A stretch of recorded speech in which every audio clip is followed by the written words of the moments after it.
धार्मिक कहानी देवी सुलोचना। सुलोचना नागों के राजा शेष नाग और देवी नाग लक्ष्मी की पुत्री तथा लंका के राजा रावण के पुत्र इंद्रजीत यानी मेघनाथ की पत्नी थीं।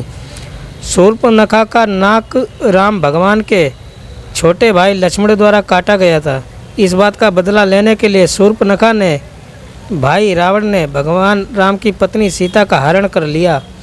सीता माता को रावण के कैद से मुक्त कराने के लिए प्रभु राम लंका पहुँचे और वहाँ उन्होंने रावण से युद्ध किया। इसी दौरान लक्ष्मण के द्वारा मेघनाथ का वध हो गया। मेघनाथ वध के बाद मेघनाथ का हाथ सुलोचना के समक्ष आकर गिरा। सुलोचना ने सोचा कि पता नहीं या उसके पति की भुजा है या नहीं, कहीं कोई माया तो नहीं है। अतः उसने कहा, अगर तुम मेरे पति की भुजा हो तो लिखकर युद्ध का सारा वृत्तांत बताओ। हाथ ने लिखा, प्रिय, हाँ, ये हाथ मेरा ही है। मेरी परम गति प्रभु राम के अनुश्री लक्ष्मण के हाथों हो गई है। मेरा सिर प्रभु श्री राम के पास सुरक्षित है। मेरा सिर बजरंगबली जी ने रामचंद्र के चरणों पर रखकर मुझे वैकुंठ प्रदान कर दिया है। सुलोचना ने तय कर लिया कि समय आ गया है कि मुझे अब सती हो जाना चाहिए, किंतु पति का शव तो रामदल में पड़ा हुआ था, फिर वह कैसे सती होती।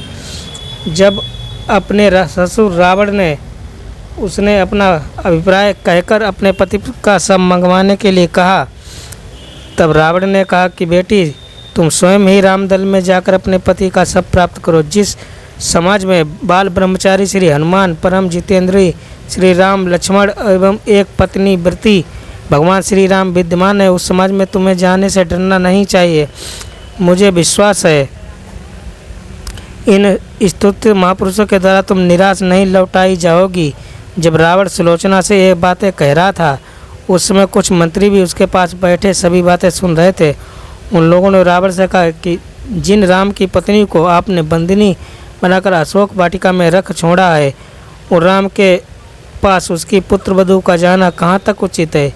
यदि देवी वहाँ गई तो क्या सुरक्षित वापस लौट सकेंगी।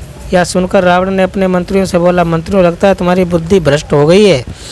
अरे ये तो रावण का काम है जो दूसरे की स्त्री को अपने घर में बंदिनी बनाकर रख सकता है, राम का नहीं।